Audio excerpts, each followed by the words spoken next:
जय हिंद. मी संभाजी अच्युतराव पाटील, सेवानिवृत्त DYSP सातारा आणि advocate.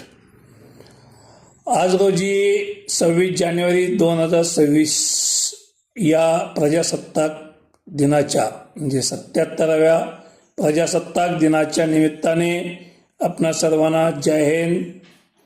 आणि आजचा विषय आहे तो म्हणजे पदवीधर पोलीस अंमलदार यांना तपास अधिकारी म्हणून जे या ठिकाणी अधिकार प्रदान केलेले आहेत. भारतीय नागरिक सुरक्षा संहिता कलम 176(1) आणि 180(1) यामधील तरतुदीनुसार महाराष्ट्र शासनाने 9 मे 2025 रोजी हे अधिकार प्रदान केले आहेत. त्यांचे प्रशिक्षण सुरू आहे आणि त्या प्रशिक्षणाच्या अनुषंगाने जे विषय दिलेले आहेत त्या अनुषंगाने मी एक नवीन पुस्तक प्रकाशित केले आहे.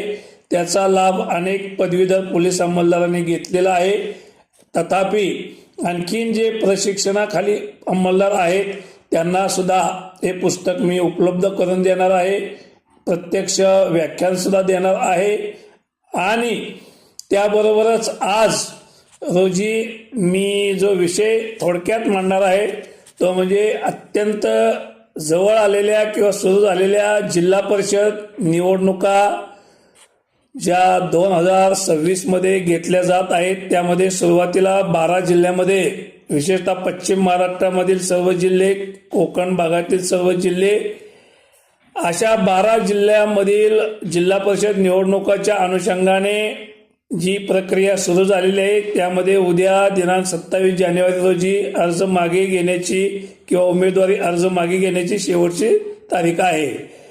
5 फेब्रुवारीला मतदान आहे आणि 7 फेब्रुवारीला मतमोजणी आहे. परंतु काही जिल्हाधिकारी कार्यालयामध्ये पाहिलं असता त्यांनी घेतलेल्या प्रशिक्षणामध्ये लोकप्रतिनिधी कायदा जो 1951 आहे तो सुद्धा या निवडणुकामध्ये उपयुक्त आहे आणि म्हणून त्याचं प्रशिक्षण दिलं आहे. तर ती बाब अत्यंत चुकीची आहे.